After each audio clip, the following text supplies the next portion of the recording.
समाज बहुत से नियम बनाता है, ये सही है, ये गलत है, ये अच्छा है, ये बुरा है। इंसानियत का सबक हर इंसान के जहन में बचपन से ही भरा जाता है, पर कुछ लोग समाज की समझ के बाहर होते हैं।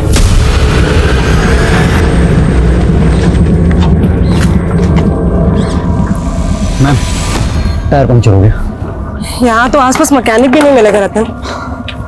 देखता हूँ, मैं कुछ करता हूँ।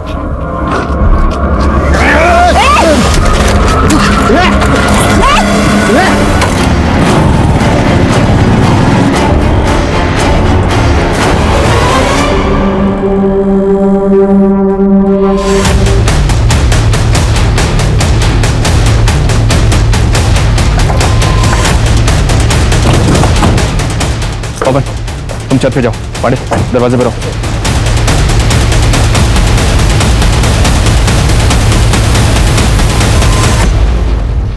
जैन सर। जैन, त्रिपाठी क्या हो रहा है? पड़ा था सर, एसपी साहब के ऑर्डर से कि घर पे 24 घंटे सिक्योरिटी रहेगी। त्रिपाठी, अगर हम ही मुजरिमों के डर से घर में दुबक के बैठ जाएंगे तो आम पब्लिक का क्या हो? ऐसा ही आस्था की किडनैपिंग को 5 दिन हो चुके हैं और अभी तक उनका कुछ पता नहीं चला। अगर आपको कुछ हो गया तो? एक कांस्टेबल बहुत है, बाकियों को भेज दो। Sorry sir, I have to follow orders. नमस्कार, मैं दिव्यांका त्रिपाठी दहिया क्राइम पेट्रोल सतर्क के इस एपिसोड में आपका स्वागत करती हूँ। यूपी पुलिस का स्लोगन है सुरक्षा आपकी, संकल्प हमारा। लेकिन यहाँ तो पुलिस को ही सुरक्षा मुहैया कराने का माहौल बन गया था। सोचिए कैसा खौफ का माहौल होगा ये, जहाँ पुलिस तक महफूज नहीं थी। कौन था ये दरिंदा जिसने ये दहशत फैलाई हुई थी? अंजलि, तुम वहां से सब्जी खरीदो, हम यहाँ किराना से घर का सामान लेते हैं। ठीक है। झटका खा गई मेरी प्यारी अंजलि। हाँ, मैं इतनी आसानी से पीछे नहीं छूटेगा मुझसे। छोड़ो हमारा हाथ।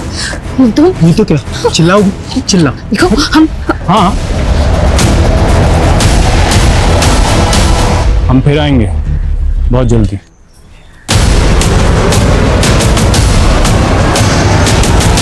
बताना कौन था वो? बोलती काहे नहीं?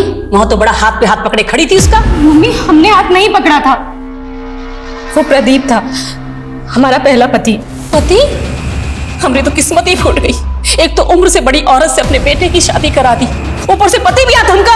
अब समझ में आ रहा है माँ कि रोज मंदिर किस भगवान के दर्शन के लिए जाती थी। नहीं विजय, ऐसा नहीं है। हमने खुद उसे इतने सालों बाद देखा। अरे हम खुद चौंके थे उसे चौंक गए देखकर। थे क्या पुराने आशिक को देख के पुराने दिन याद आ गए? विजय, बहुत हो गया। हमारी पहली शादी, हमारा पहला पति, सब कुछ बताया आप लोगों को, कुछ नहीं छुपाया आपसे। और जरूरत आप लोगों को थी।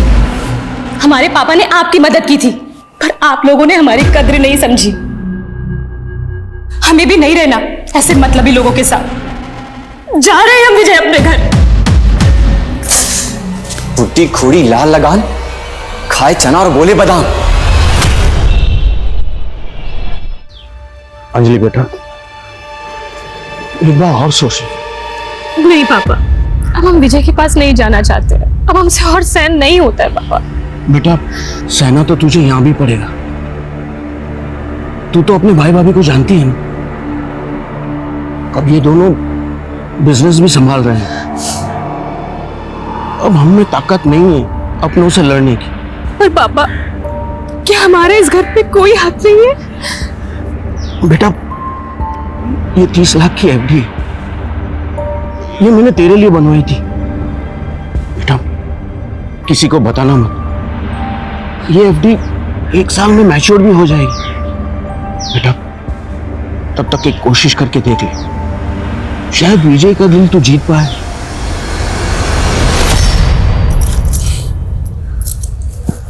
वाह अंजलि जी, आप तो बेशर्मी की बुलंदियां छू रही है। नहीं, आते ही अपने पुराने पतिदेव से मिलने निकल पड़ी। विजय, हम मंदिर जा रहे हैं। हमें मंदिर जाके थोड़ा सुकून मिलता है। और अगर आपको हमारे ऊपर शक है तो आप भी चलिए ना हमारे साथ। अरे नहीं, तुम्हारा रंग रलिया देखने का कोई शौक नहीं है हमें, और मंदिर जाने की कोई जरूरत नहीं है। मंदिर जाने में क्या दिक्कत है विजय? तो मंदिर नहीं जाओगी? हम जा रहे हैं ना प्रभु से तुम्हारे लिए सद्बुद्धि मांगने। चलो विजय बेटा, हमको मंदिर छोड़ देना, तुम वहां से ऑफिस निकल जाना। जी माँ। लेकिन विजय, हम रोज मंदिर जाते हैं। रोज मंदिर जाती थी पर आज नहीं जाना। लेकिन क्यों? बोला ना, ना मतलब ना।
बहुत ब्रूटली मर्डर हुआ है सर।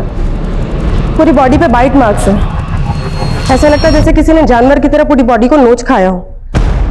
सर रेप के भी चांसेस लगते हैं। अगर रेप भी हुआ है तो बॉडी की हालत को देख के लगता है कि शायद एक से ज्यादा लोग इन्वॉल्व रहेंगे। सर दरवाजे पर कहीं भी फोर्स एंट्री के निशान नहीं है। तो मुमकिन है अंजलि ने कातिल के लिए खुद दरवाजा खोला। अंजलि शायद कातिल को तो जानती थी। अंजलि की सास ने भी कंफर्म किया है कि अलमारी से गहने और पैसे चुराए गए।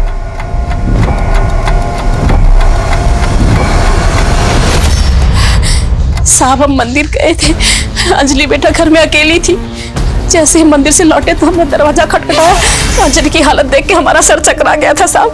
हमने फौरन अपने बेटे विजय को बुलाया साहब। आप लोगों में से किसी ने घर के अंदर आते जाते किसी को देखा था?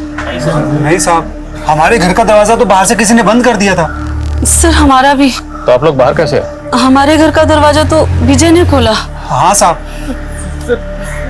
हाँ सर हम लाश को देख के बहुत डर गए थे सर, इसलिए सर हम बाहर मदद के लिए आए थे, पर कुछ दिखा ही नहीं सर। पड़ोसी से बहुत आवाजें आ रही थी सर, इसलिए मैंने जाकर दरवाजा खोल दिया। घर में घुसने से पहले पड़ोसी की कुंडी बंद की गई। मतलब जो भी किया गया बड़ी प्लानिंग से किया गया। पिछले दिनों आपने किसी ऐसे अनजान आदमी को यहाँ पर देखा जिसको देखकर आपको कुछ अजीब लगा?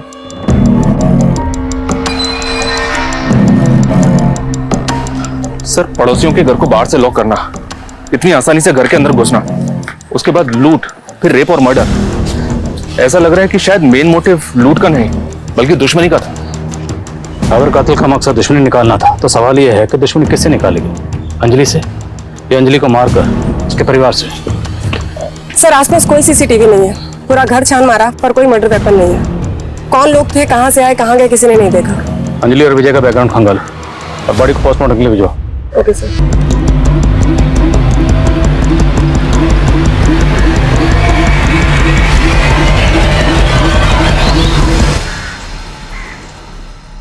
सर एक नया एंगल सामने आया। अंजलि के पति का एक ड्राइवर है दीनाराम। विजय ने सुबह 5 लाख रुपए लेकर दीनाराम को अपने घर भेजा था, लेकिन सर वो गाड़ी और पैसे दोनों लेकर फरार है।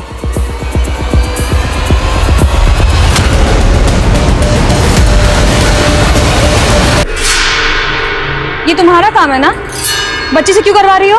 ओ मैडम, आप काम करो अपना। रास्ते से पकड़ के लाई हूँ, खाना खिला रही हूँ उसको, तो उससे कुछ तो काम लूंगी ना। अरे लेकिन वो छोटी सी बच्ची है, उसकी हालत देखो, बीमार लगती है वो। आपको ज्यादा दया आ रही है तो आप अपने साथ ले जाओ, मेरी भी जान छूटेगी। क्या हुआ, हो गई बोलती बंद? ये दीनाराम है सर, विजय का ड्राइवर। तो ये कौन है? ये दुलारी है, अंजलि के घर में काम करती थी। कल शाम को सब्जी लेने बाजार गई थी, उसके बाद से घर लौटी नहीं। तो क्या इस कांड के पीछे इन दोनों का हाथ हो सकता है? पूरे चांसेस हैं सर। ये दीनाराम जिस घर में रहता था उसके मकान मालिक से बात की मैंने। उसने बताया कि दीनाराम ने 2 दिन पहले घर छोड़ दिया था। मतलब सब कुछ वेल प्लान तरीके से किया गया। और एक बात मुझे अभी भी खटक रही है, अगर अंजलि के घर में घुसकर मकसद लूट करना, रेप करना, उसका मर्डर करना भी था, तो इतनी ब्रुटैलिटी से मर्डर अंजलि का कातिल इतनी बेरहमी से क्यों किया गया? उसकी क्या वजह हो सकती है? हमारी गलती थी। अंजलि तो वापस जाना नहीं चाहती, हमने ही उसे वापस भेजा। काश हम उसे मना कर देते। विजय ने ही मारा है मेरी बेटी को। देखिए, हम पूछताछ कर रहे हैं, जो भी गुनहगार होंगे उन्हें सजा जरूर मिलेगी। अंजलि की किस्मत ही खराब थी। उसका पहला पति भी बहुत ही कमीना निकला और दूसरा पहला पति प्रदीप बहुत ही कमीना आदमी है वो। चक्का खा गई मेरी प्यारी अंजलि। प्रदीप बहुत ही मारता था मेरी बेटी को, बड़ी मुश्किल से उससे छुटकारा दिलवाया था।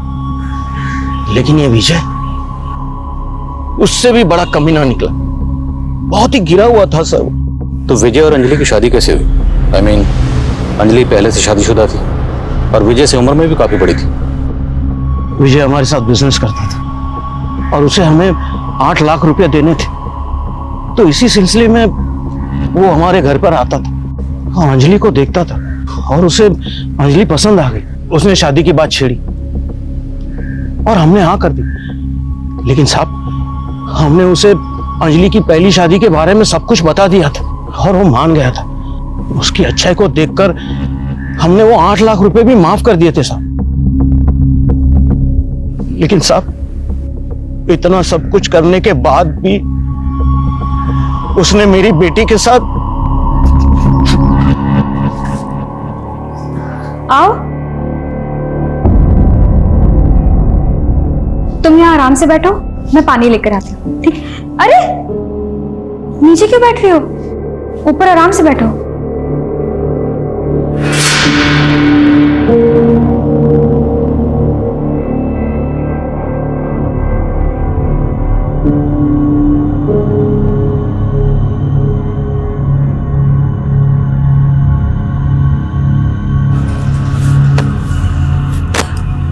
आजा बेटा, सो जा। हाँ?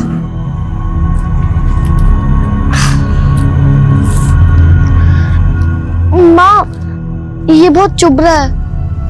कोई बात नहीं बेटा, यहाँ आजा मेरे पास। हाँ, गोदी में लेट जाते। हाँ, पानी।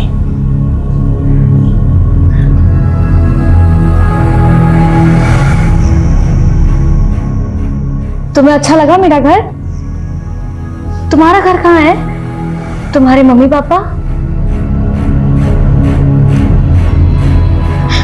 मेरे मम्मी पापा मर गए।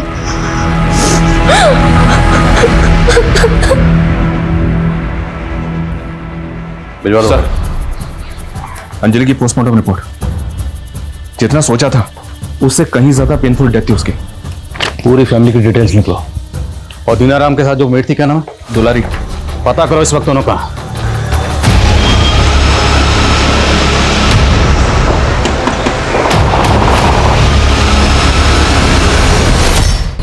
इस विजय की डिटेल्स निकलो और प्रदीप का पता करो। Okay sir. हेलो। वाह दीनानाथ जी, तुम तो बड़े झूठे निकले। अभी तो कह रहे थे कि नोटों से नहला दूंगा, अब? अरे मेरी प्यारी दुलारी, नोट कहाँ भागे जा रहे हैं? चल।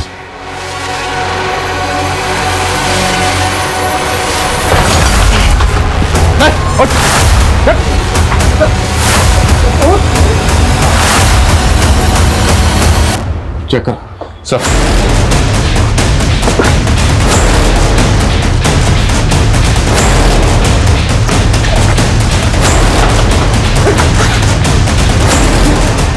सर ये देखिए।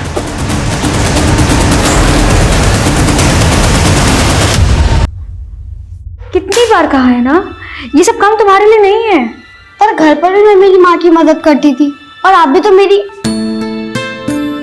रुक क्यों गई? तुम मेरे लिए मेरी बेटी जैसी ही हो। माँ की याद आती है? तुम मुझे बताओ कि तुम्हारी माँ कैसी थी? चल किराया निकाल। साहब, आज तो मेरे पास पैसे नहीं है। मैं अगले हफ्ते खुद आके आपको सारे पैसे लौटा देती हूँ। हाँ, अगले हफ्ते नहीं, मेरे को कल पैसे चाहिए। कल तक पैसे मिल जाने चाहिए, नहीं तो कुछ नहीं, कुछ नहीं बेटा, शांत शांत हो जा बेटा, तेरी माँ है ना। छोटी सी उम्र में कितना कुछ देख लिया तुमने, लेकिन अब तो फिक्र मत कर, मैं हूं ना, मैं तेरा ख्याल रखूंगी, बिल्कुल तेरी माँ जैसा। माँ,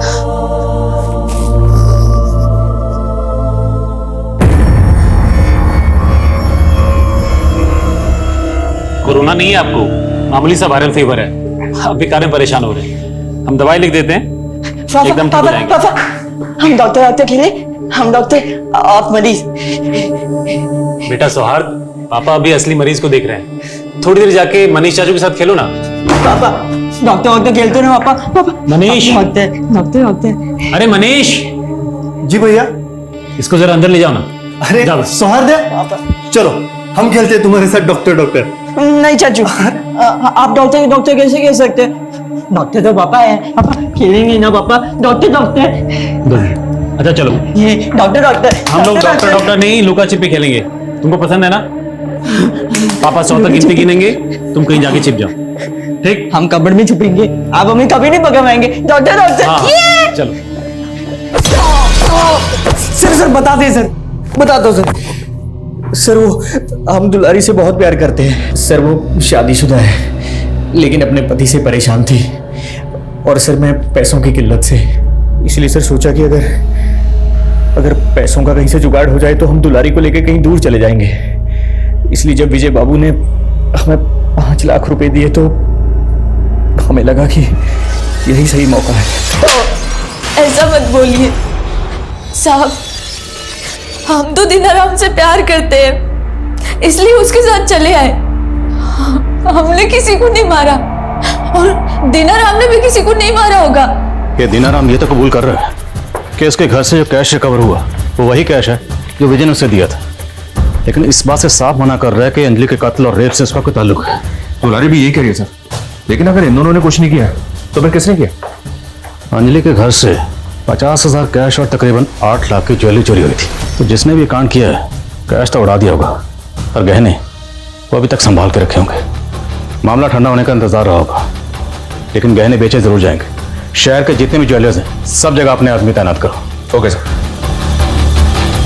सुहाद्या, सुहाद्या, सुहाद्या, कहाँ है बेटा? सुहाद्या, अरे ये लड़का कहाँ चला गया? जयंती भाभी, मैंने सुहाद्या को हर जगह देखा पर वो कहीं नहीं दिख रहा है। क्या?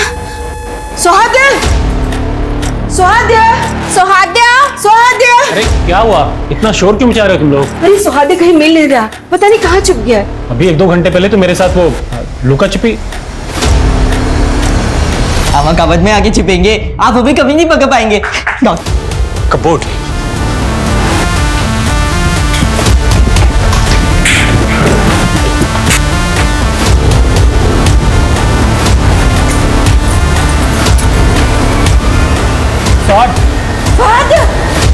सौहार्द, मैं पानी लेकर आती हूँ। सुहाद्या, बेटा आपको बेटा जीत गए पापा, जीत गया।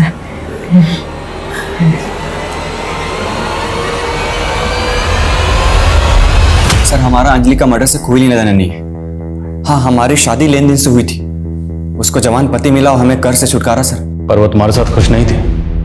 तुम दोनों मियाँ बीवी में अक्सर झगड़े होते थे। सर हम मानते हैं कि अंजलि को हम पसंद नहीं करते थे, लेकिन सर उसको मारकर हम अपनी जिंदगी कहाँ बर्बाद करेंगे? इतना तो हमें भी पता है कि अंजलि को तुमने नहीं मारा। ये किसी प्रोफेशनल का काम है, किसी प्रोफेशनल सुपारी किलर का। अब अंजलि की सुपारी तुमने नहीं दी तो अंजलि की सुपारी और कौन दे सकता है? सर प्रदीप दे सकता है, हमारी पत्नी का पहला पति।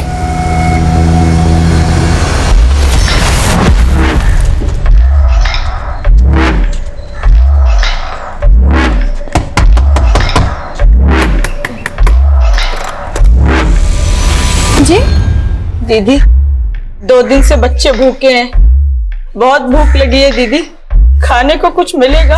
ठीक है, तुम रुको, मैं कुछ लेकर आती हूँ।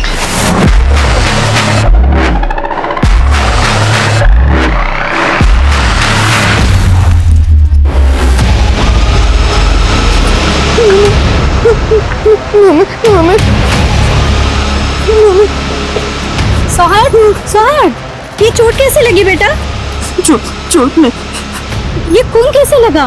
बोलो बेटा।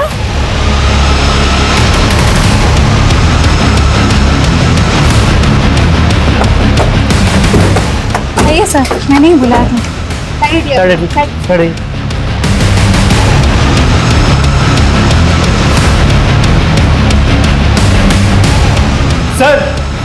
सर यहाँ पे।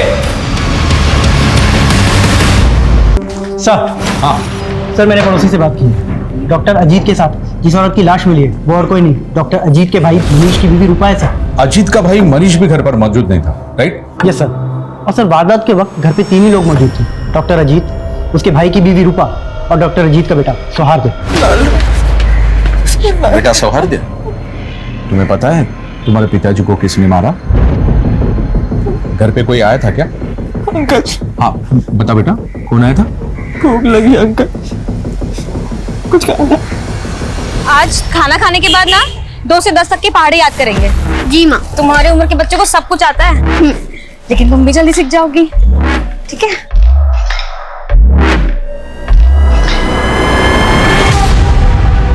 हाँ बेटा, अब बताओगे क्या देखा तुमने? हम पापा और रूपा चाची लुका छुपी खेल रहे थे। हाँ। फिर हम छुप गए ऊपर कबर्ड में।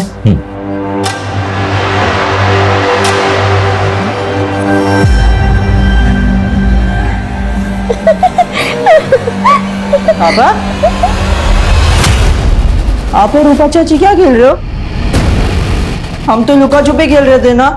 हम लुका छुपी खेल रहे थे बेटा, तुमने हमें ढूंढ लिया। अब तुम जाके छिपो, हम तुम्हें ढूंढेंगे। फिर हम वापस वही कबर्ड में आके छुप गए। तो थोड़ी देर बाद आवाज आई। सर ये सौहार्द ऑटिस्टिक चाइल्ड है, क्या हम इसकी बातों पर यकीन कर सकते हैं?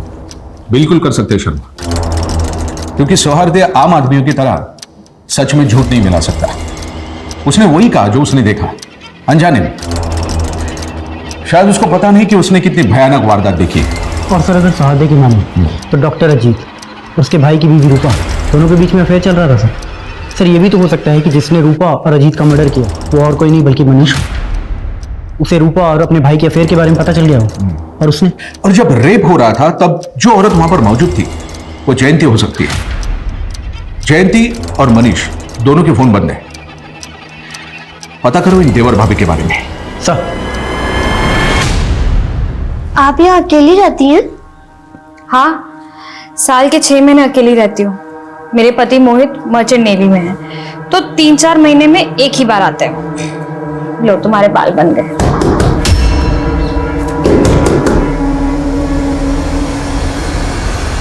बेटा कुछ खाने को दे दो, बहुत भूख लगी है। हाँ लेकर आती हूँ।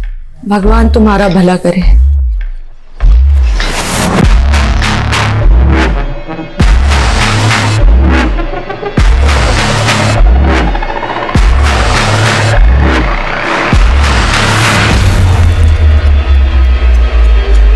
ले।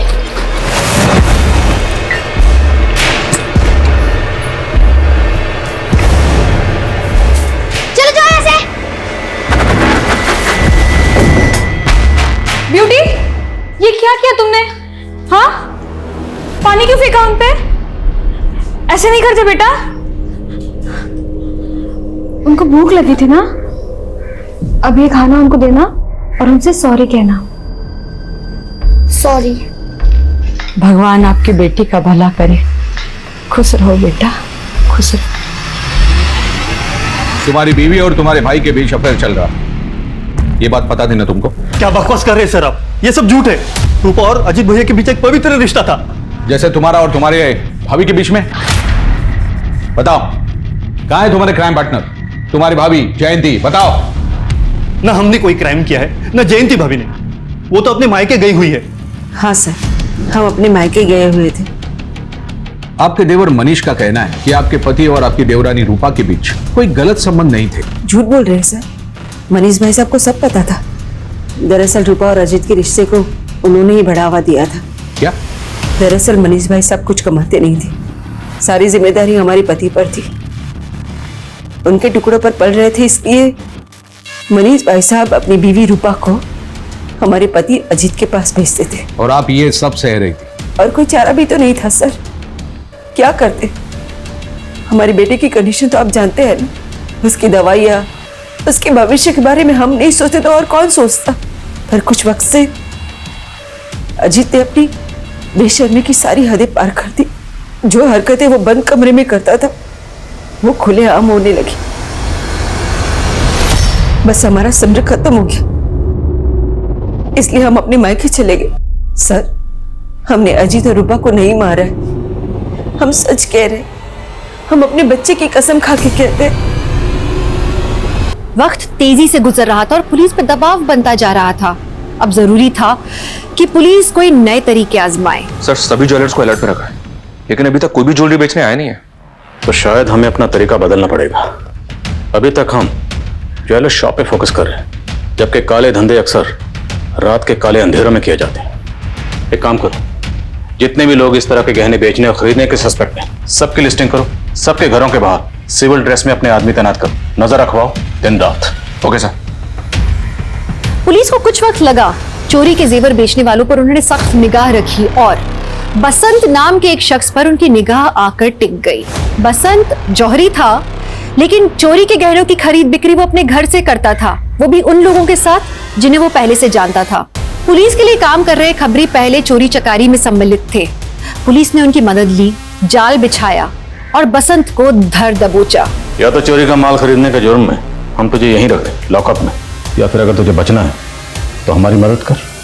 ठीक है साहब, मैं आपकी मदद करने के लिए तैयार हूँ, लेकिन सर मेरे पास उनका नाम पता कुछ नहीं है। वो जब भी उनके पास कुछ माल आता तो वो मेरे पास खुद आते हैं। हमारे आदमी 24 घंटे तुम्हारे घर पर तैनात रहेंगे, गलती से भी गलती करने की सोचना मत। नहीं साहब। पुलिस ने बसंत के घर पर दिन रात पहरा लगाए रखा। हफ्ते गुजर गए, महीने गुजर गए, पुलिस ने अपना सब्र बनाए रखा और 78 दिन बाद बसंत के घर एक दस्तक हुई।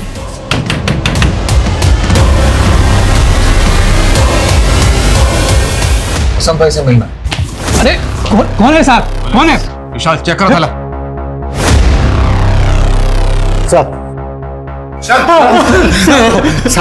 साहब मैं अरविंद हूँ, ये शंकर है। साहब वो जेवरात हमें रास्ते में पड़े मिले थे, चोरी नहीं किए। उनको बसंत भाई के पास बेचने के लिए ले जा रहे थे, चोरी नहीं की साहब हमने। आपको लगता है कि इस उम्र में हम चोरी चकारी करेंगे? हम मामूली से इंसान है साहब, एक टोकरी चाकरी करने वाले। वो गहने नीचे पड़े दिखे ना तो लालच आ गया साहब और चले गए बसंत भाई के पास। तुम लोग नौकरी पेशे वाले मामूली लोग हो ना, तो चोरी चकारी का माल खरीदने वाले बसंत को कैसे जानते हो? वो क्या? जब तक सच ना बोले मरम्मत चालू रखो। चोरी नहीं की साहब, तो और कौन कौन शामिल है तुम्हारे ग्रोह में?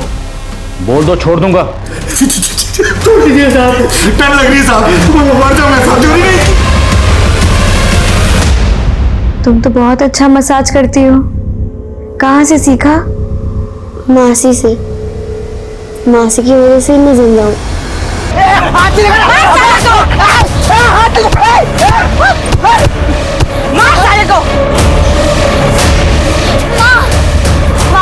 उठो ना माँ। बेटा रो मत, आज से मैं तेरी मौसी, तेरी माँ से भी बढ़कर। मासी ने बचा लिया मुझे। मासी बिल्कुल आपके जैसे है, अच्छी अच्छी बातें सिखाती है, सपने दिखाती है। फिर कहाँ गई तुम्हारी मौसी? तुम फिर से अकेली कैसे हो गई?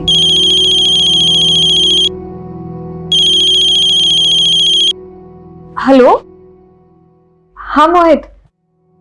हाँ मैं ठीक हूँ, आप कैसे हैं? हाँ, आप कब तक आएंगे?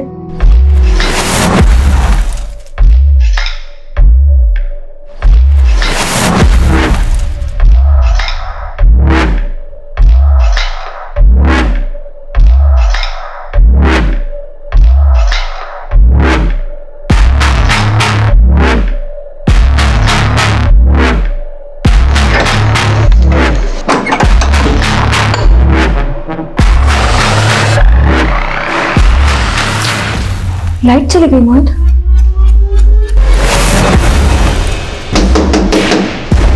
एक सेकंड माँ, मैं देख के आती हूँ।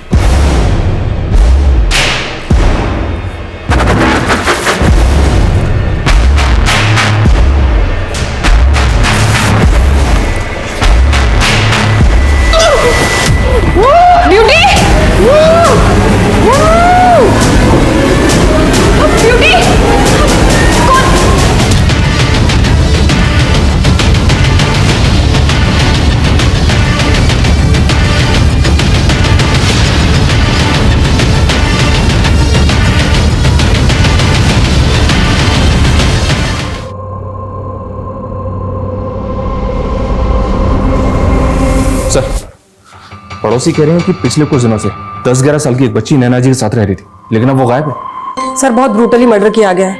अंजलि के जैसा सिमिलर केस है। और सर इनके पड़ोसियों के घर को भी बिल्कुल वैसे ही लॉक किया गया है जैसे मर्डर वाले दिन अंजलि के पड़ोसियों के घर को किया गया था। अंजलि के केस को अभी तक हम पर्सनल वेंडेटा का केस समझ रहे थे, बट आई थिंक ये दोनों केसेस पर्सनल नहीं, किसी प्रोफेशनल ग्रुप का काम है।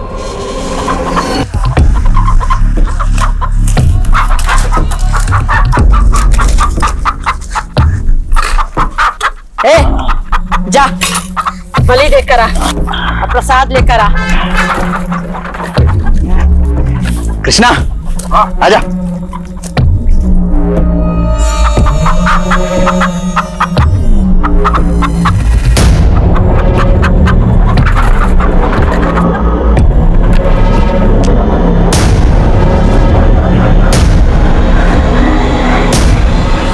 लो अम्मा।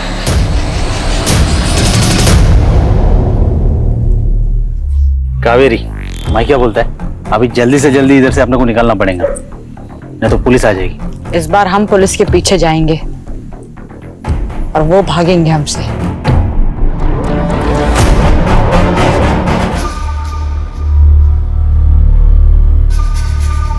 अरे आस्था मैडम, आप थाने जा रही हैं? हाँ, ऑटो का वेट कर रही थी। अरे मैं भी थाने जा रहा हूँ, आइए ना, छोड़ता हूँ मैं आपको। Thank you. बैठिए।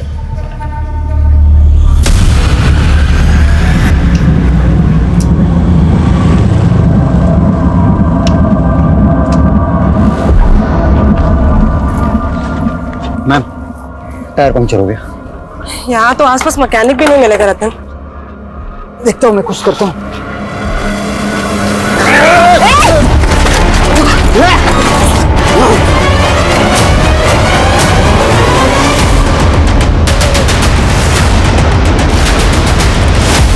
हटो एक सेकंड।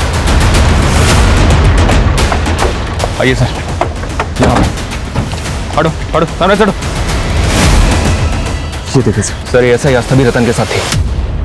एक कांस्टेबल ने आस्था को रतन के साथ बाइक पे जाते हुए देखा था और अभी आस्था का फोन भी बंद आ रहा है। सारी पेट्रोलियम टीम को अलर्ट भेजो और खबरों से क्या पता लगा कि आस्था कहाँ है। Okay sir. पुलिस वाली है, जब तक ये हमारे पास है पुलिस हमारा कुछ नहीं बिगाड़ पाएगी। एक बार हम लोग यहाँ से निकल जाएं, फिर तेरे को जो करना है कर लेना।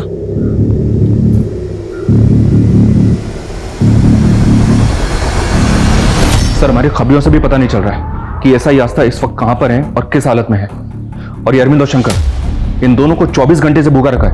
इनकी पिटाई भी किया सर, लेकिन दोनों अब भी एक ही बात बोल रहे हैं कि वो निर्दोष हैं। त्रिपाठी, मैं ये कुछ पुराने केसेस देख रहा था। इसमें साउथ का एक गैंग है पांडुपाल्या, जो लोगों के घर में घुसकर रेप करता है, मर्डर करता है और चोरी चकारी करता है। इस गैंग के बारे में मैंने भी सुना है। ये साउथ के कोई आदिवासी या बंजारी लोग हैं, लेकिन सर ये लोग अभी तक नॉर्थ इंडिया में एक्टिव नहीं हुए।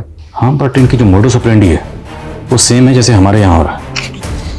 ये जिस भी मोहल्ले में घुसते हैं, सबसे पहले मोहल्ले में घुसकर पड़ोसियों के घर की कुंडी बाहर से बंद कर देते हैं, फिर दरवाज़ा नॉक करते हैं और दरवाज़ा खुलते ही जो भी शख्स सबसे पहले इनके सामने आता है उसके सर पर डंडे से वार करते हैं। ये विक्टिम का गला धीरे धीरे काटते हैं और विक्टिम के चीखने की, कराहने की आवाज़ सुनते हैं। और ये लोग पूर्णिमा को शुभ मानते हैं। और ये पूरी लूटपाट करने के बाद लूटपाट का जो माल है उसे बेचने के लिए गिरोह के यंग लोग नहीं बल्कि बुजुर्ग लोग जाते हैं ताकि किसी को अरविंद और शंकर की रिमांड कब खत्म होगी? 10 दिन बाद सर। और पूर्णिमा कब? 4 दिन बाद। अरविंद और शंकर से कहो कि 10 दिन से पहले हम उन्हें छोड़ने वाले नहीं हैं। Okay sir. त्रिपाठी सर।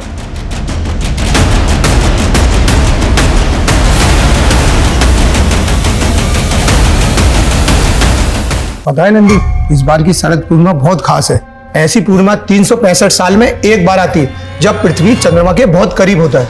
पता है भाई, मुझे इसलिए साहब को तो पहले से बोल के रखा हूँ कि शरद पूर्णिमा की पूजा की छुट्टी मुझे चाहिए। शाबाश सर, छुट्टी बुलाता है पूजा की। सब शरद पूर्णिमा की छुट्टी चाहिए सर। सब लोग शरद पूर्णिमा पे छुट्टी मांगेंगे तो थाने में कौन बैठेगा? साहब एक मिनट आइए ना। साहब बात सुनिए साहब। क्या हुआ? क्यों साहब सब चिल्ला रहे हो? हाँ? हम लोगों को कब छोड़ेंगे? 6-7 दिन लगेंगे साहब बहुत देर हो जाएगी साहब, 1-2 दिन में छोड़ दीजिए ना। अभी इनको जो बोला सुना नहीं तुमने? कम से कम 6-7 दिन लगेंगे, समझ में आया? साहब हम आपकी मदद करने को तैयार हैं, पर आपको भी हमारी एक शर्त माननी होगी।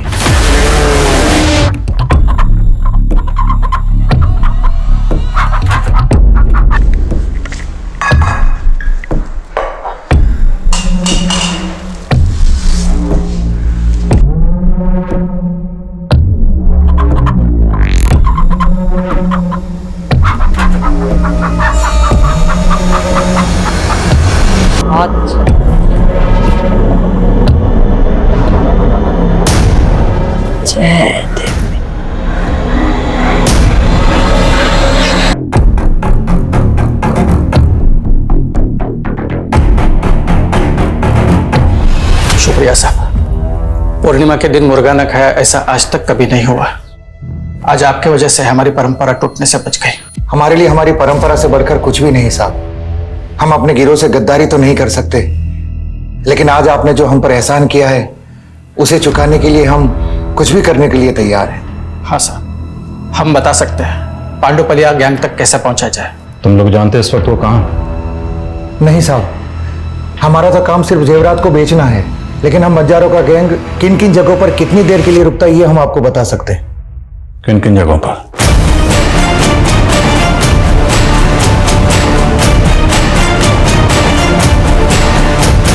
सर, ऐसा ही आस्था को पांडुपालिया गैंग ने किडनैप किया है। उनका एक धमकी भरा लेटर भी मिला है। उस लेटर में लिखा है कि उनका अगला टारगेट आप है।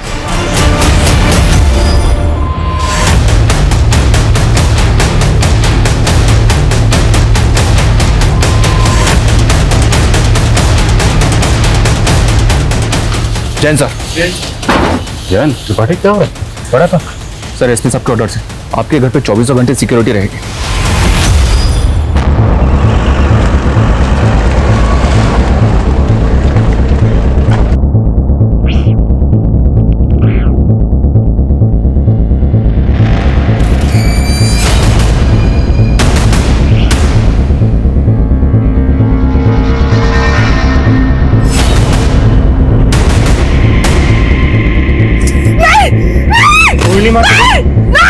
खून से नहाऊंगा मैं।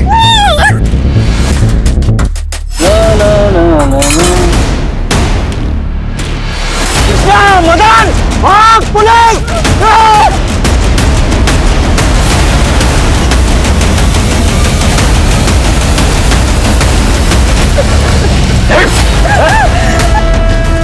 बच गए आप। अगला नंबर आपका ही था। ये पूर्णिमा आपके लिए भी शुभ रही। तेरी पूरी जिंदगी जेल की काली अमावस में कटे। लेके जा। आएंगे हम, आशीर्वाद से बाहर आएंगे। अगले कुछ महीनों में पुलिस ने पांडुपालिया गैंग के कई सदस्यों को गिरफ्तार किया, जिसमें 10 साल के बच्चों से लेकर 70 साल के बुजुर्ग तक शामिल थे। ये गैंग एक मोडस ऑपरेंडी पर काम करता था। औरत और बच्चे जगह जगह पर घूमकर ऐसे घरों का पता लगाते थे जहां सदस्य कम हो या जहां बुजुर्ग रहते हो या औरत अकेली रहती हो। ये इनके इजी टारगेट होते थे। पूछताछ में गिरोह के एक सदस्य ने बताया कि आमतौर पर वो उन घरों को निशाना बनाते थे जो मोहल्ले के आखिरी में हो या जो नदी और मैदानों के पास हो, जहां से भागने में आसानी हो। मैं इस बात को अच्छी तरह से समझती हूँ कि हमारे समाज का एक बहुत बड़ा तबका है जिसके साथ सालों से नहीं दशकों से अन्याय हुआ है और उन्हें अपनी जिंदगी को बेहतर बनाने का मौका कभी मिला ही नहीं। लेकिन इसका मतलब ये कतई नहीं कि कोई जुर्म का रास्ता इख्तियार कर ले। रात के भीषण अंधेरे में एक भयानक अपराध को अंजाम दिया गया था। एक लड़की को मारकर बड़ी ही निर्ममता से उसकी लाश एक वीराने जंगल में लटका दी गई थी। लेकिन सबसे ज्यादा रोंगटे खड़े करने वाला वो अपराधी था जिसने बड़े चाव के साथ बेसुध होकर इस अपराध को अंजाम दिया था। कौन था वो आदमी? उसने उस लड़की को क्यों मारा? क्या वो उसका पहला शिकार थी या फिर इस लिस्ट में और भी लड़कियां शामिल थीं? नमस्कार, मैं दिव्यांका त्रिपाठी दहिया स्वागत करती हूँ आपका एक ऐसी अपराध की कहानी में जिसने सबके रोंगटे खड़े कर दिए।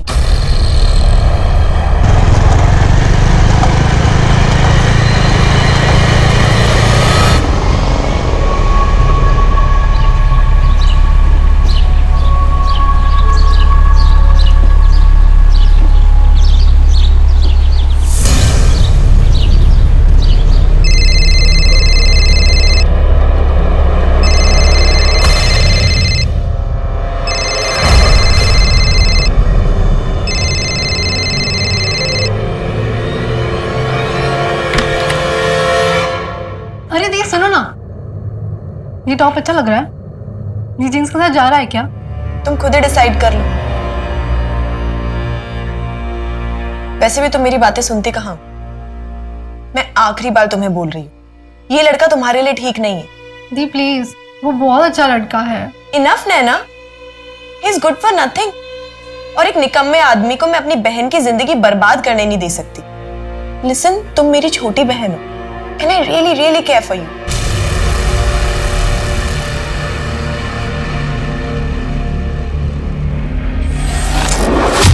पर अविनाश, कल ही मैंने बोला था ना तुम्हें, ये मीता के केस के पेपर्स कोर्ट में फाइल कर देना। देखो अब और एक दिन डिले हो गया। Sir, Meeta Mehta dowry harassment case file ही नहीं करना चाहती है, वो बाहर सेटलमेंट करने के लिए तैयार है। पर क्यों? इतनी बुरी तरह से मारा था मीता को, ऐसे घटिया लोगों के साथ सेटलमेंट क्यों? हमें एथिक्स में पढ़ाया है, अगर आपके क्लाइंट्स कंफ्यूज्ड हो ना तो आप उनको जाके गाइड कर सकते हो सही डायरेक्शन में।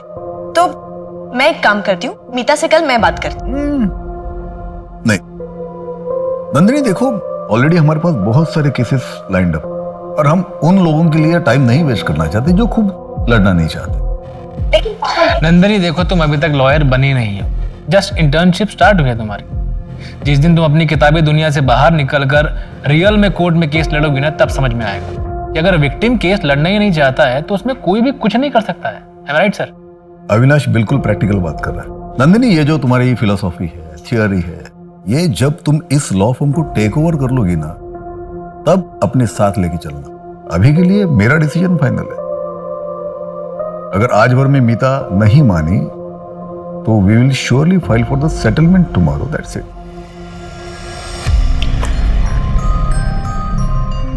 आज बड़ी देर हो गई। अच्छा सुनो कार्तिक, मैं कॉलेज जा रही हूँ, और आपका याद है ना, दुग्गल जी के बेटे की शादी है आज। 7:30 बजे हम यहाँ से निकलना है, इसलिए आपको 7 बजे से पहले घर आना है। अरे हाँ हाँ याद है, तुम संभल के जाना, ड्राइव सेफ। ठीक है, बाय नंदिनी। बाय मामा। अब पापा, मैं भी कॉलेज निकलती हूँ, सीधा शाम को ऑफिस में मिलते हैं।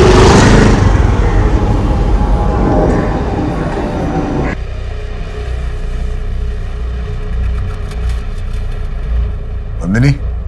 जी पापा। चलो 6 बज गया है, मैं निकलता हूँ अभी।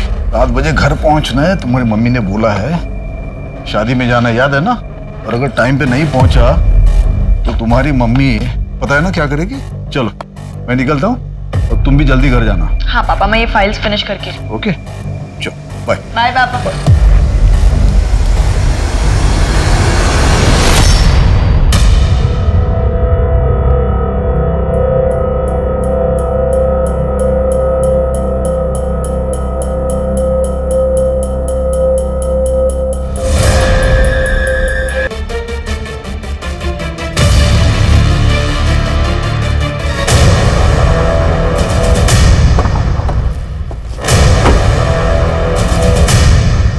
Morning sir. 22-23 साल की लड़की है, गले में रस्सी का फंदा भी लगा हुआ है। इस तरफ सर। लड़की की कुछ आइडेंटिफिकेशन हुई? नहीं सर, कांस्टेबल सर्च कर रहे हैं। बहुत बड़ा एरिया है संजय वन।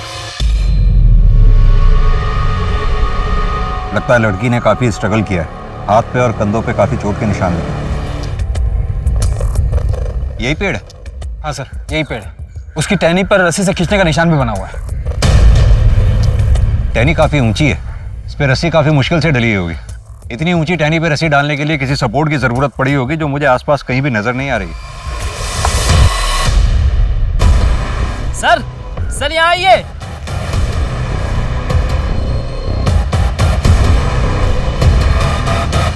तो उस लड़की का ही पर्स लगता है। तरुण कोई तो है जो ये चाहता है इस लड़की की पहचान ना हो सके, तभी उसका सामान जलाने की पूरी कोशिश की गई है।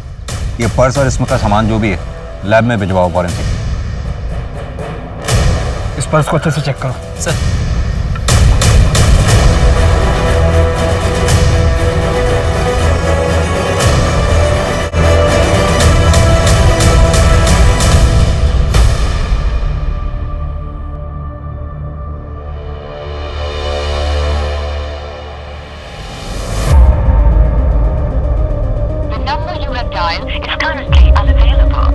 नेटवर्क ही नहीं। तरुण जी सर। ये देख रहे हो निशान?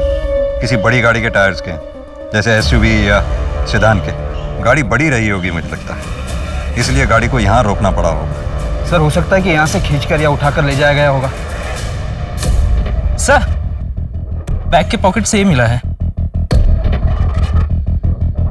ये तो किसी एडवोकेट का कार्ड है, कार्तिक। तरुण पता करो एक किस एडवोकेट का कार्ड है। जी sir.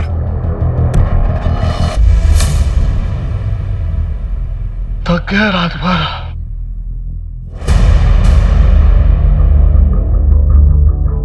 Mister Singh, yes. Actually आज सुबह हमें एक लड़की की डेड बॉडी मिली है, जिसके बैग से हमें ये विजिटिंग कार्ड मिला है।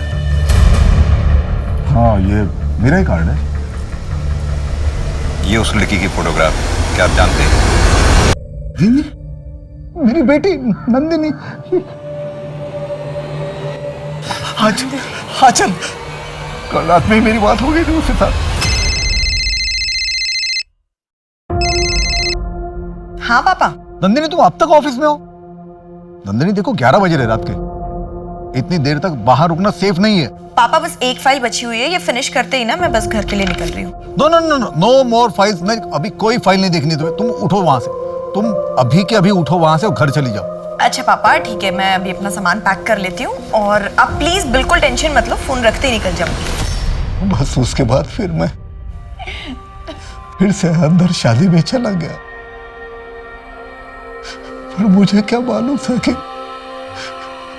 नंदिनी के साथ, मेरी बच्ची के साथ ये आखिरी बात हो रही है।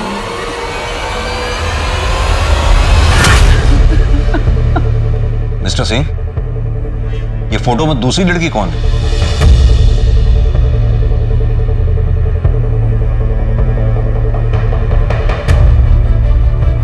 है ना? मेरी छोटी बेटी है वो। नैना, नैना अपने कमरे में नहीं है। नैना नहीं है वहां पर। मैं उसको फोन ट्राई करती हूँ। The number you have called is currently switched off. का फोन बंद आ रहा है। हाँ, तो हो सकता है उसके फोन की बैटरी डाउन हो गई हो, इसलिए उसका फोन स्विच ऑफ हो गया हो। या फिर ये भी हो सकता है कि वो अपनी किसी फ्रेंड के यहाँ गई हो। आपके पास होगा ना नंबर उसकी किसी फ्रेंड का? हाँ, मेरे पास मोना का नंबर है। हाँ आंटी, मैं नैना की मम्मी बात कर रही हूँ। मेरी प्लीज नैना से बात करवा दो ना, उसका फोन स्विच ऑफ आ रहा है। मगर नैना तो यहाँ नहीं है। लेकिन उसने तो कहा था वो रात को तुम्हारे घर में रहने वाली है, कुछ प्रोजेक्ट का काम था इसलिए। हाँ आंटी, हमारा प्लान तो वही था, मगर उसने प्लान कैंसिल कर दिया।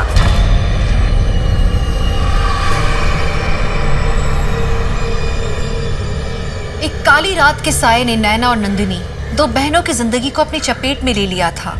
नंदिनी की मौत का कारण क्या था और उसे किसने मारा था? और नैना कहाँ थी उस रात? जो हुआ, क्या वो एक क्षण भर का खेल था या एक रचा रचाया नाटक जिसकी नींव बहुत पहले रखी जा चुकी थी? भैया जी, आज क्लासेस करके ना बहुत थक गई हूँ, कड़क सी चाय पिला दीजिए। I'm so sorry. टिश्यू। ठीक हूँ, मैं ठीक हूँ। लगी तो नहीं? ना ठीक हूँ, मैं ठीक हूँ। I'm very sorry यार, मेरी वजह से ना तुम्हारे हाथ पे गरम चाय गिरी थी। पिछले 10 मिनट में 50 बार सॉरी बोल चुकी हो। वैसे भी गलती मेरी थी। अरे नहीं, सुनो, अभी मैं ठीक हूँ, देखो ठीक हूँ, ठीक है? आपका नाम क्या है? ओ, हाय, नंदिनी सिंह। और तुम? प्रिया तिवारी। अच्छा, तो यहाँ पे नहीं आई हो क्योंकि इस एरिया में पहले तुम्हें देखा नहीं है मैंने कभी। हाँ, एक्चुअली ये करनाल है, उसके पास ही मेरा गांव है और दिल्ली किसी काम से आई हूँ। और आप दिल्ली से हो? मेरे घर यहीं पास में है। अच्छा, तो मतलब आप अकेली रहती हो या? मैं अपनी फैमिली के साथ रहती हूँ, मम्मी पापा, मेरी बहन नैना। और तुम? मैं मेरी मम्मी के साथ रहती हूँ, मतलब मैं और मेरी मम्मी। ओह, मेरे पे तरस खाने की जरूरत नहीं है, मैं और मेरी मम्मी ना एक दूसरे के लिए बहुत काफी है। और आपके मम्मी पापा क्या करते हैं? मेरे पापा जो है वो लॉयर है हाई कोर्ट में, और मम्मी प्रोफेसर है इकोनॉमिक्स की। मेरी छोटी बहन अभी अपनी ग्रेजुएशन कर रही है, मैं लॉ कर रही हूँ, इस साल हो जाएगा।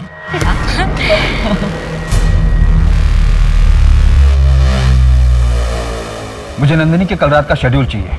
कल रात को क्या हुआ था यहाँ पर? मेरी ड्यूटी तो रात में 9 बजे तक की है। उसके बाद अगर कोई साहब ऑफिस में काम करते हैं तो निकलते वक्त खुद ही ताला लगा कर जाते हैं। कल रात नंदिनी मैडम और अविनाश सर देर तक काम करने वाले थे। मैडम चाय।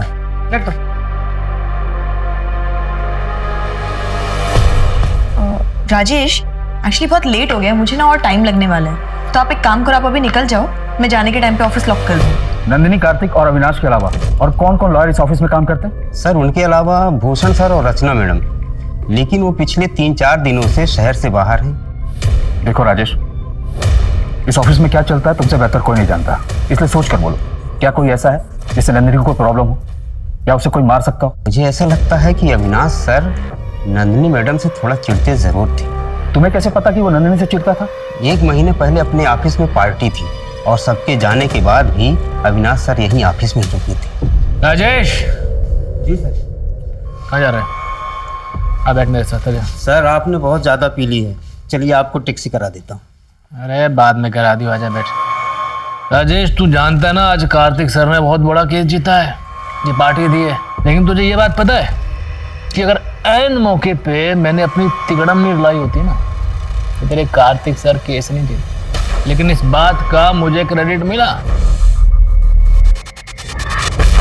अच्छा तू एक बात बता, कार्तिक सर के बाद उनकी कुर्सी का असली हकदार कौन है?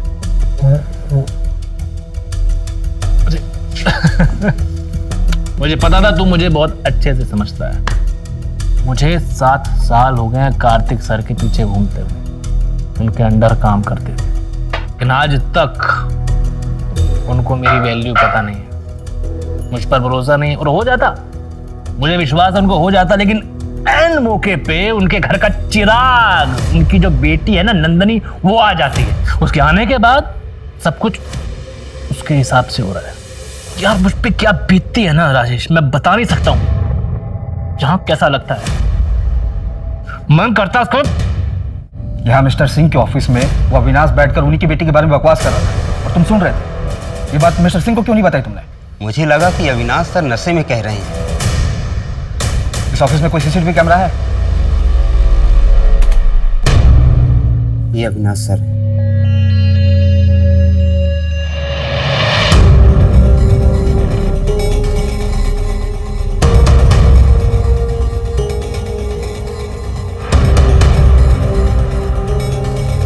इससे तो यही पता चलता है कि नंदिनी ऑफिस से निकलते वक्त सही सलामत थी।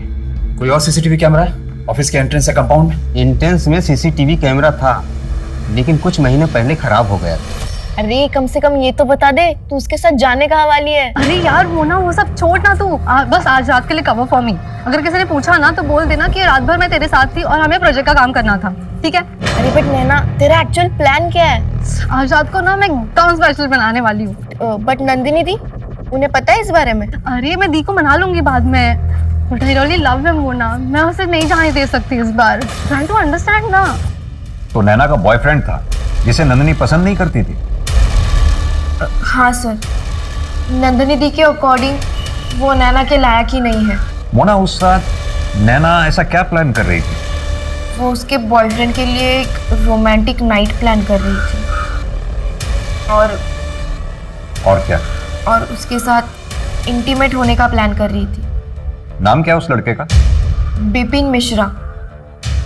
एक्चुअली वो पहले नंदिनी दी का क्लासमेट था, लेकिन फेल होता चला गया। आजकल वो कॉलेज के गुंडों के साथ उठता बैठता है। और ये सब जानते हुए भी नैना उसके साथ है? साथ ही होती अगर नंदिनी दी ने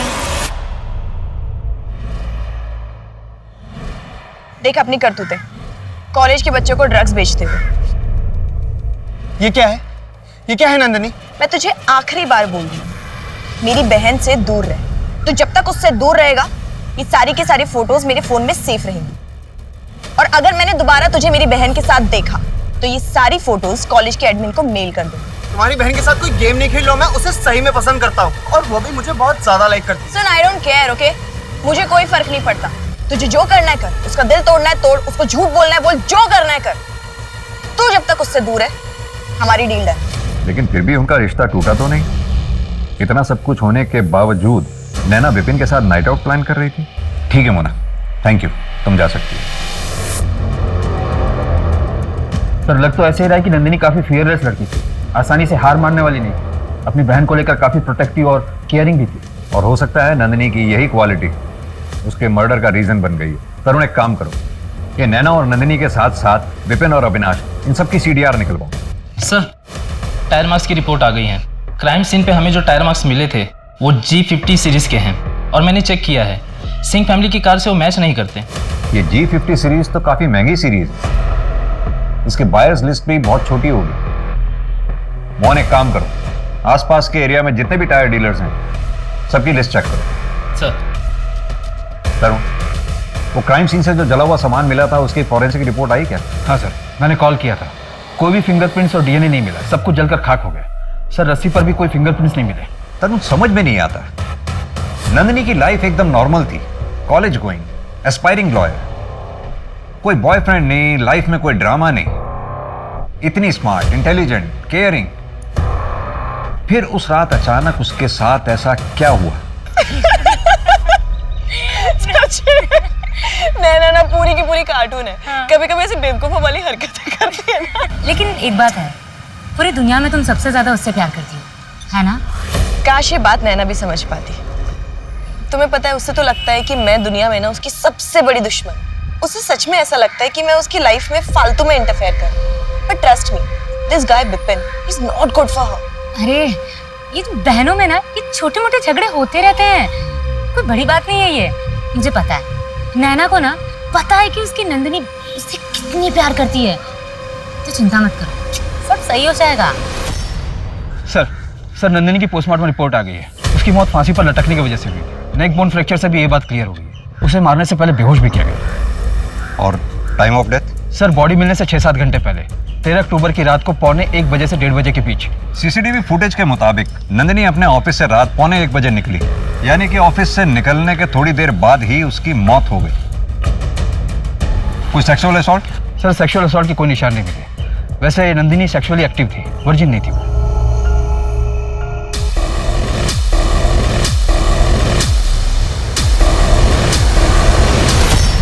नंदिनी रुको, अरे नहीं होगा तुमसे। मैं कर लूंगी ना बाबा, रुको तुम। देखो तो दो हाथ सीधे जाएगा। गिरा दिया ना आखिर। अरे यार, कभी सुनती हो बात किसी की? मैं कर लेती, तुमने बोल बोल के। देख लिया। चलो चलो कपड़े चेंज करो। कपड़े गीले हो गए। पूरे बाल गीले हो गए। हाँ। चलो और भर लो पानी। मैं उठा लेती। हाँ, तुमने बात कर करके मेरा कंसंट्रेशन खराब कर दिया। ले बेटा, गरम गरम चाय। Thank you aunty. ले बेटा। बेटा तू दिल्ली में रहती है ना? जी आंटी जी। अपने पापा के साथ? जी।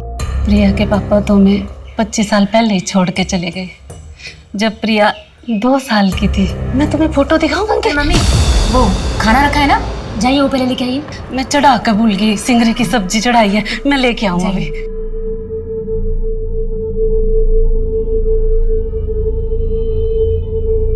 प्रिया, तुमने कभी अपने पापा को ढूंढने की कोशिश नहीं की? नंदिनी, पापा के गायब होने के बाद ना गांव के बाहर एक लाश मिली थी। पुलिस ने बताया कि वो मेरे पापा की थी और फाइल बंद कर दिया। नंदिनी, नंदिनी उठ जा। नंदिनी, ये सब क्या हो गया? नंदिनी उठ जा। नंदिनी प्लीज उठ जा। चलो अब हमें इन्हें ले जाना चाहिए। मैं इसे कहीं नहीं जाने दूंगी। आप बताइए ना इन्हें, मैं इसे कहीं नहीं जाने दूंगी। अचल बेटा, संसार का नियम है, हर मनुष्य की आयु पहले ही से तय है। नंदिनी के दिन इतने ही थे। ईश्वर की मर्जी है, कर्मों का भोग है, हर जन्म में यह भोग भोगना ही पड़ता है।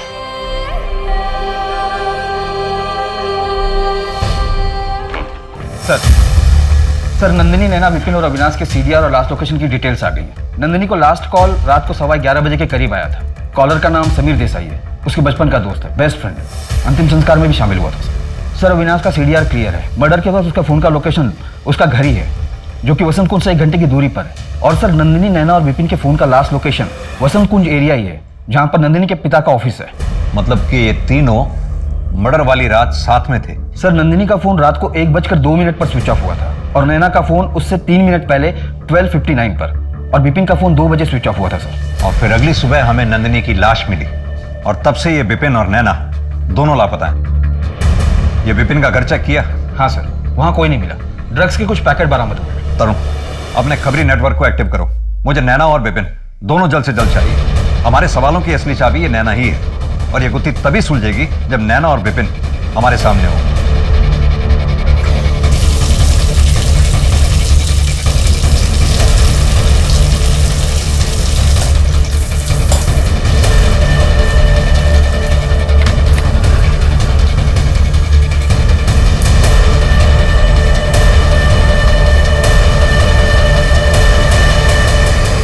दस 50 और 10:55 के बीच में ऑफिस से निकला था।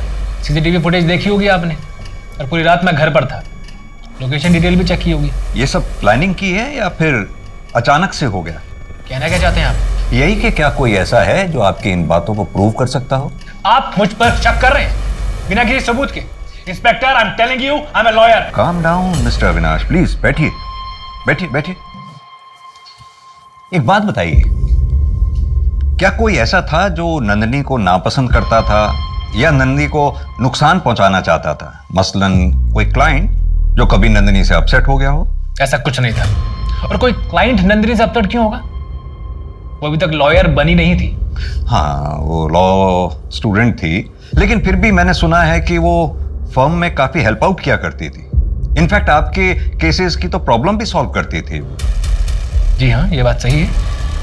She was a fine law student, but आपसे बेहतर नहीं, ऑब्वियसली। फोर्स नहीं थी, मेरे पास सालों का एक्सपीरियंस है। लेकिन फिर भी लॉ फर्म में उसकी काफी इंपॉर्टेंस थी, क्योंकि वहां के बॉस उसके फादर थे। काफी बुरा लगता होगा, नहीं? कभी कभी तो ऐसा भी लगा होगा कि नंदिनी आपकी कामयाबी के बीच में रुकावट बन के खड़ी थी। देखिए, आप जो बात बोल रहे हैं ना, वो मुझे सुनने की जरूरत है नहीं। जब सबूत होगा तो बुला लीजिएगा, वरना वारंट लेके आ जाइएगा।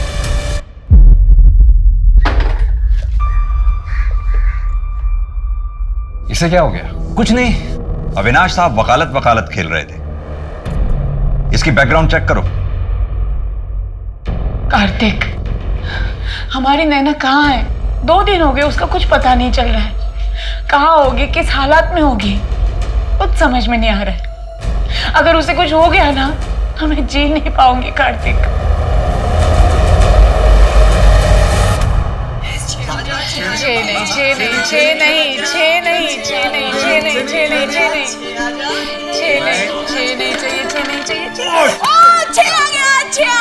नहीं, 6 नहीं आया था, हमने देखा है।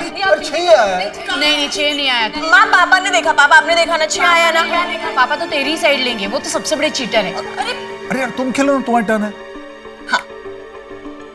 देखा जाए तो कई लोगों की जिंदगियां नंदिनी के इर्द गिर्द घूम रही थी, लेकिन दुर्भाग्य की बात यह है कि इतने लोगों का प्यार और साथ भी उसे इस निर्दयी अंत से बचा नहीं पाया। और दूसरी ओर दिन ब दिन नैना की गतिविधियों पर शक का घेरा बढ़ता चला जा रहा था। तो क्या सच में नंदिनी की मौत के पीछे नैना का हाथ था, या फिर उसकी सच्चाई इस सबसे भी ज्यादा डरावनी थी? सर मैंने नंदिनी के सीडीआर को रीचेक किया तो एक नई बात सामने आई। नंदिनी पिछले 4 महीने से एक नंबर पर रेगुलरली बात कर रही थी। नंबर है 56433789। फिलहाल अभी बंद है। बॉयफ्रेंड? सर वही तो पजल्ड है। नंबर खुद नंदिनी सिंह के नाम पर रजिस्टर्ड है। ये लो, तुम्हारे लिए एक छोटा सा गिफ्ट। नहीं, मैं ये फोन नहीं ले सकती। कम ऑन प्रिया, तुम्हारे पास फोन नहीं है ना? अब देखो, हमारी बात ना तभी हो पाती है जब तुम यहाँ आती हो, पर मैं चाहती हूँ जब मेरा मन करे ना मैं तुम्हें बस फोन करके तुमसे बात करूँ। तो प्लीज नहीं, तुम्हें ये फोन लेना पड़ेगा। प्रिया, तुम्हें मेरी कसम है। बहुत जिद्दी है। तरुण, ये नंबर ट्रैकिंग पे डालो, पता तो चले ये एंगल है क्या। जी सर। अरे राजेश, यहाँ सर 13 अक्टूबर की रात का कुछ फुटेज गायब है। गायब मतलब? सर 13 अक्टूबर की रात का फुटेज मैं चेक कर रहा था। नंदिनी मैडम के जाने के बाद का कुछ फुटेज किसी ने डिलीट कर दिया। तरुण, ये 1 बजे तक का तो है डिलीट, लेकिन 1 से 2 के बीच का डिलीटेड है। राजेश, क्या लगता है तुम्हें किसने डिलीट किया होगा? सिंह सर ने हम 2 लोगों पर जिम्मेदारी दी है। एक मैं और एक बंदा है जो सारे सिक्योरिटी पासवर्ड जानता है। कौन है वो? ऑफिस के सीसीटीवी कैमरा के साथ तूने छेड़छाड़ की, उसकी डायरेक्शन घुमाई, ताकि जब तू वापस आए तेरी शक्ल ना उसमें दिखाई दे। तू वापस आया भी, बड़ी सफाई से तूने नंदिनी का किडनैप किया और फिर मर्डर कर दिया, लेकिन सीसीटीवी कैमरा पे तेरे फिंगरप्रिंट्स पाए गए। तो अब मर्डर के लिए 14 साल और प्लानिंग प्लॉटिंग करने के लिए कुछ। सर मैंने ऐसा कुछ भी नहीं किया, ये झूठ है। तरुण, प्रूफ अटैच करके चार्जशीट फाइल करो। प्रूफ हमारे पास है ही, कन्फेशन मिले ना मिले कोई फर्क नहीं पड़ता। सर मेरी बात सुनिए, ये सब झूठ है सर। मेरे सीसीटीवी कैमरे को हाथ नहीं लगाया सर, जब मैं इजीली सीसीटीवी कैमरे की फुटेज डिलीट कर सकता था, जो मेरे लिए बहुत इजी था, मैं कैमरे को हाथ क्यों लगाऊं सर? अब आया ऊंट पहाड़ के नीचे। सर आप लोगों ने मुझे ट्रिक किया है। वकील साहब, जंग में सब जायज है। अब ये बता कि तूने नंदिनी को कब, कहां और कैसे मारा? सर मैं आपसे सच कह रहा हूं, मैंने नंदिनी को मारा नहीं है सर। मैं बस उसका काम खराब करना चाहता था, इसलिए जब वो ऑफिस से गई मैं वापस गया था उसकी फाइल में छेड़छाड़ करने के लिए।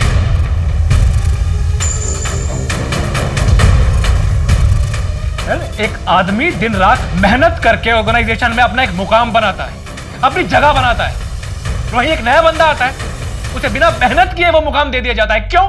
क्योंकि वो फैमिली का चिराग होता है, इसीलिए सर। आप सोच भी नहीं सकते कि मुझे कैसा फील होता होगा। लेकिन सर मैंने नंदिनी को मारा नहीं है, उसकी फाइल में गलतियां जरूर की थी, लेकिन मारा नहीं है सर। तूने मारा है या नहीं मारा है ये हम पता लगाएंगे, लेकिन जब तक ये केस सॉल्व नहीं होता तू यहीं रहेगा। सर चंदू का कॉल आया था, बोला कि जमुनापाल इलाके में विपिन दिखाई दिया है, एग्जैक्ट लोकेशन निकाल के कॉल करेगा। तरुण, ये केस किसी जिल्टेड लवर, प्रोफेशनल राइवलरी या वेवर्ड बॉयफ्रेंड का नहीं लगता। इस केस में कुछ तो है जो हमसे मिसिंग है। तरुण, ये समीर की गर्लफ्रेंड हिना से बात करके समीर का स्टेटमेंट वेरीफाई करवाओ। मुझे लगता है ये समीर सच बोल रहा है। सर फिर तो हमारे पास 2 ही सस्पेक्ट्स बचे, विपिन और नैना। सर आओ क्या? हाँ चंदू। सर सिंह साहब के यहाँ पे एक नौकरानी काम करती है, कुछ दिन पहले छुट्टी पर गई थी, कल ही दिल्ली लौटी है। उसी ने मुझे सब बताया, 2 महीने पहले की बात है। नंदिनी बेटा शांत हो जा। डॉक्टर क्या हुआ इसे? इसके पेट में इतना दर्द क्यों हो रहा है? मिसेस सिंह, नंदिनी का मिसकैरेज हुआ है। मिसकैरेज? फिटस के कुछ पार्ट अंदर रह चुके हैं, सेप्टिक हो गया है, इसीलिए इतना दर्द हो रहा है। ये अब क्या बोले जा रही है? प्रेग्नेंट? मैं किसी के साथ फिजिकल रिलेशन में नहीं हूँ, नहीं कभी नहीं हुआ ऐसा, मैं नहीं कभी नहीं हुआ सच में। तू शांत हो जा, तू शांत हो जा, हम देखते हैं। आ जाओ।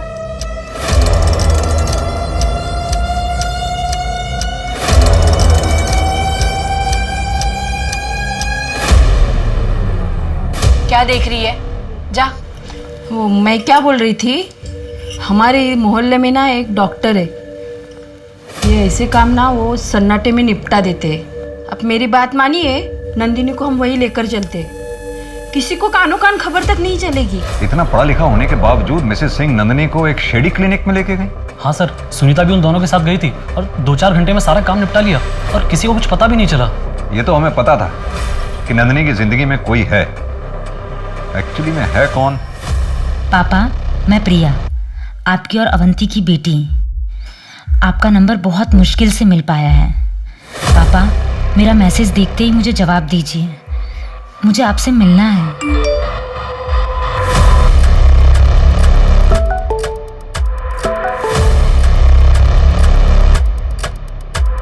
आई एम सॉरी, आपको कोई गलतफहमी हुई है, मेरी कोई बेटी नहीं है, मैं शादीशुदा नहीं हूँ।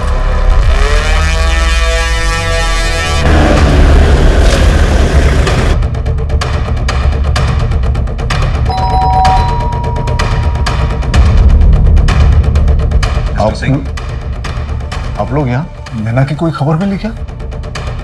हमें एक्चुअली आंचल जी से मिलना है। अब बैठे, मैं बोला बैठिए। आंचल, आंचल, आंचल, आंचल, आंचल, आंचल।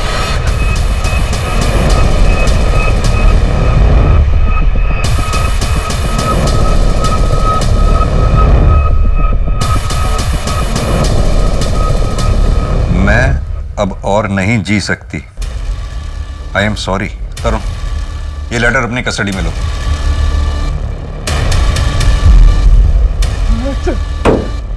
ये सिंह फैमिली के साथ हो क्या रहा है? पहले नंदिनी की डेड बॉडी मिलती है, फिर नैना गायब, और हिमाचल जी का सुसाइड। हर इन्वेस्टिगेशन हमारी किसी ना किसी डेड एंड पे जाकर रुक जाती है। अभी तक तो हमें यह भी नहीं पता कि नैना किस हाल में है, जिंदा भी है कि नहीं। Excuse me sir. हाँ चंदू, ठीक है सर।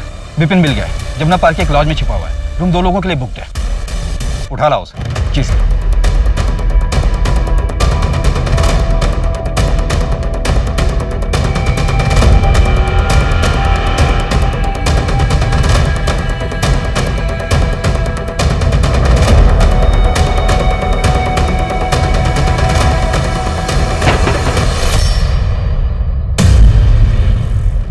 क्या लगा तुझे कोई पकड़ नहीं पाएगा?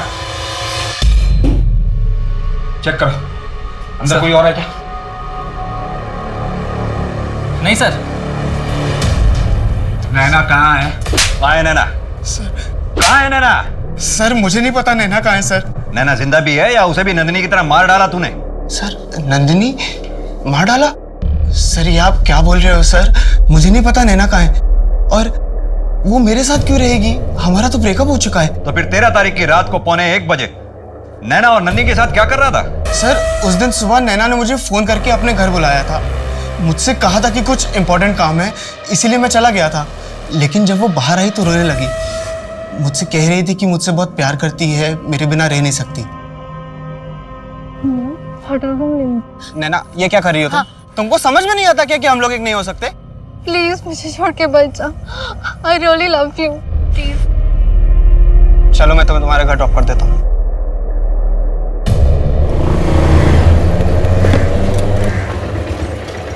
नैना क्या हुआ? क्या हुआ? नंदिनी अपनी बहन को संभालो, इसको समझाओ कि मुझसे दूर रहे। इसकी शक्ल भी नहीं देखना चाहता हूं मैं। जब तूने कुछ किया ही नहीं था तो फिर अपना फोन क्यों स्विच ऑफ कर रखा था तूने? सर क्योंकि मैं जानता था कि नैना मुझे फोन करेगी, और इस बार मुझे थोड़ा स्ट्रांग रहना था। नैना को नंदिनी के पास छोड़ने के बाद मैंने अपना फोन तुरंत ऑफ कर लिया था। और सर जहां तक रही बात लॉज की, तो सर नैना मेरा घर जानती है। मैं नहीं चाहता था कि वो वहां पे आए और वहां पे ड्रामा बढ़े, इसलिए मैं आयुष के साथ थोड़े दिन वहां पे रुका था। हमारे पास सस्पेक्ट्स भी हैं, उनके मोटिव्स भी हैं। इनफैक्ट वो सभी मर्डर के टाइम पर क्राइम सीन के आसपास मौजूद भी थे, लेकिन एक के भी खिलाफ हमारे पास कोई सॉलिड एविडेंस नहीं है। सर G50 टायर के रिटर्नर से चेक किया, हमारे पास जितने भी सस्पेक्ट, विक्टिम और विटनेस है, उनमें से कोई भी ये टायर यूज नहीं करता। कोई भी नहीं है? नहीं सर, बस एक विशाल दुग्गल है जो नंदिनी के घर के पीछे वाली लेन में रहते हैं, पर उनका इस केस से कुछ लेना देना नहीं है। वो अपनी पुरानी SUV में G50 टायर का यूज करते थे, पर अब उनके पास नई कार है और टायर भी डिफरेंट है। मोहन, ये मिस्टर दुग्गल से पता करो उन्होंने अपनी पुरानी SUV और टायर के साथ क्या किया। और सर विपिन के साथ जो आयुष मिला था उसका क्या करना है? अंदर बैठा है।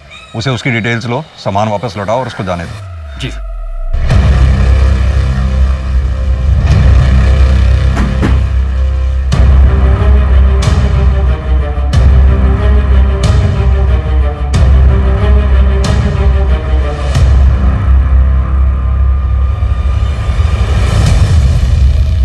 मिस्टर दुग्गल, आपकी पुरानी SUV और उसके टायर की इंफॉर्मेशन के बारे में कुछ बात करनी है। आप G50 सीरीज के टायर यूज करते थे? जी हाँ, मैं वो टायर पुरानी SUV में यूज़ करता था, पर अब मैंने उसे स्क्रैप में डाल दिए 2 साल पहले, और अब नई कार खरीद ली है। आर यू श्योर आपने उसे रीसेल नहीं किया था? नहीं सर, मुझे अच्छे से याद है, वो काफ़ी बुरी कंडीशन में थी। पर आप ये सब कुछ क्यों पूछ रहे हैं? एक जनरल इंक्वायरी है एक केस के सिलसिले में। ठीक है, थैंक यू।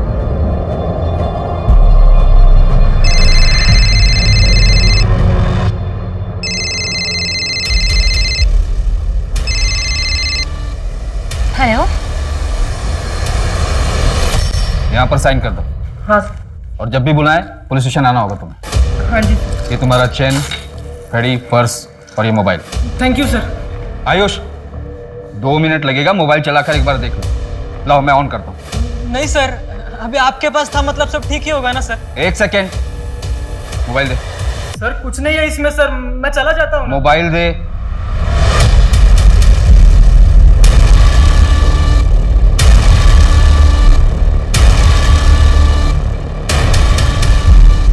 क्या ये हाँ? सर गलती हो गई सर। क्या है मोबाइल में? सर गलती हो गई। गलती हो गई हैं?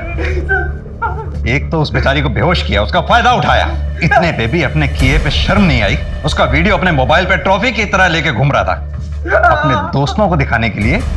बहुत बड़ी अचीवमेंट थी तेरी ये, ट्रॉफी थी ना। अब सीधी तरह से बता कैसे किया ये सब? बताता हूँ सर, बताता।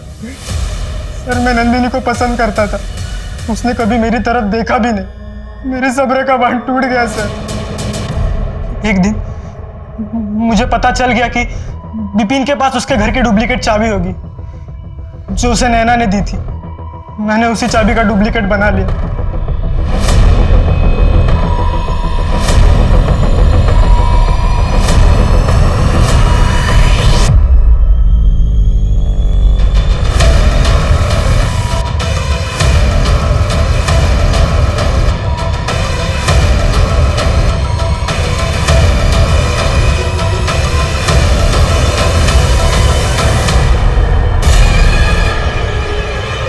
नंदिनी को पता चल गया था, इसलिए नंदिनी को मारा तूने? नहीं सर, मैंने नंदिनी को नहीं मारा, मैं तो बिपिन के साथ था सर। मुझे तो अभी पता चला है कि नंदिनी का मर्डर हुआ है। सर नंदिनी की जिस नंबर पर रेगुलर बात होती थी और जो नंबर उसके नाम पर रजिस्टर था, उसका लास्ट लोकेशन मिल गया है, करनाल के पास टिकरी गांव। चलो।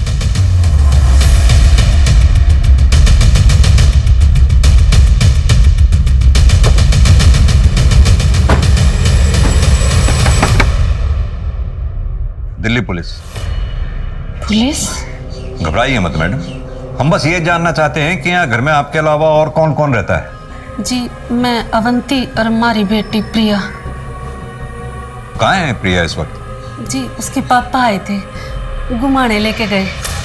इतने साल के बाद उसे उसके पापा मिले ना। जरा प्रिया को फोन लगाइए ना, हमने बात करनी है उससे। जी मैंने लगाया था, उसका फोन बंद आ रहा।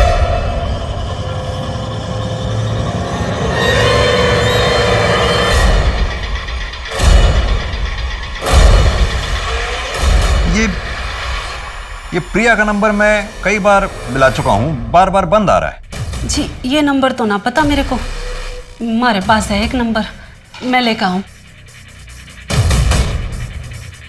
जी ये 66787। ये प्रिया अपना फोन साथ लेकर गई है ना? हाँ जी। ठीक है, मुझे लोकेशन के बारे में अपडेट करते रहना। सर दोनों के नंबर ट्रैकिंग पे डाल दिए, अभी नॉट रीचेबल। Last location? आधे घंटे पहले वसंत कुंज मेरोली रूट क्रॉस किया सर। नंदिनी की जहां में लाश मिली थी, संजय वन, वो भी तो इसी रूट को पड़ता है ना? हाँ सर, उसके बाद कोई एक्टिविटी नहीं है। नो नेटवर्क जोन होगा।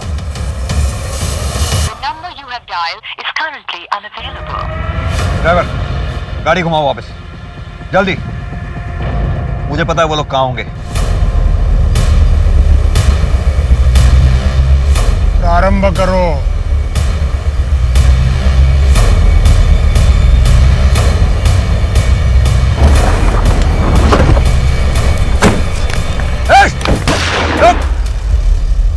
आपने बोला बहुत साल बाद ये यहाँ आए हैं, आप लोग साथ में नहीं रहते?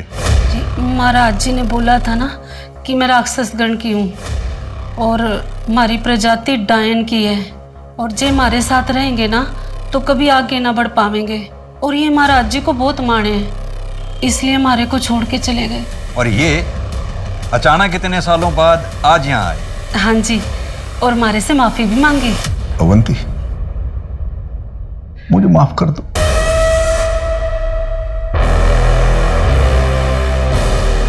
प्रिया बेटा,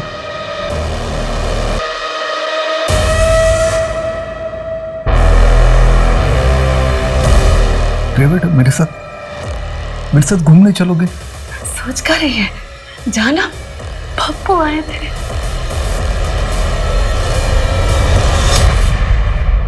प्रिया बेटा तुम ठीक तो हो?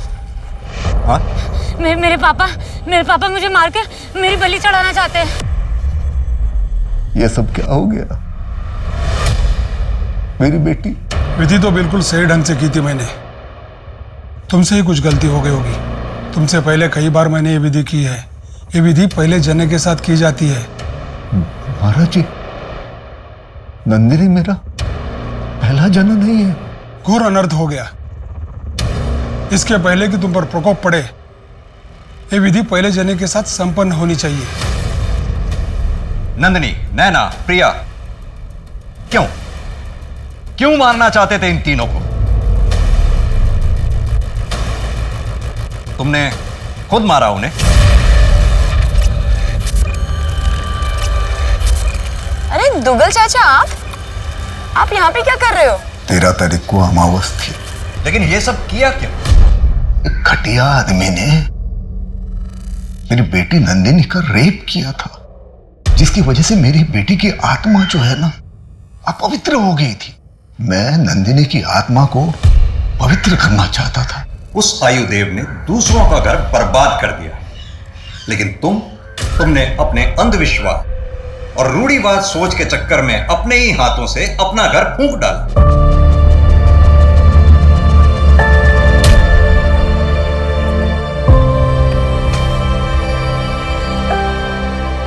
अंधविश्वास की बेसुध दुनिया सच में बहुत भयंकर है। इतने पढ़े लिखे होने के बाद में कार्तिक और आंचल एक गलत आदमी के जाल में ऐसे फंसे कि उन्होंने खुद अपनी बेटी की आहुति दे दी। और ये सब सिर्फ इस वजह से क्योंकि उनकी बेटी नंदिनी रेप की विक्टिम थी। एक रेपिस्ट की गलती की सजा एक रेप विक्टिम ने भोगी और अपनी जान गंवा बैठी। किसी कलंक को मिटाने के लिए अंधविश्वास का सहारा लेकर गलत काम करोगे तो कलंकित ही कहलाओगे। इस संदेश के साथ मैं दिव्यांका त्रिपाठी दहिया अब आपसे लेती हूँ विदा। फिर मिलूंगी अगले केस के साथ। आप देखते रहिए क्राइम पेट्रोल सतर्क। जय हिंद। इस तरह के और भी एपिसोड देखने के लिए हमारे चैनल को सब्सक्राइब करें और बेल आइकन दबाना ना भूलें।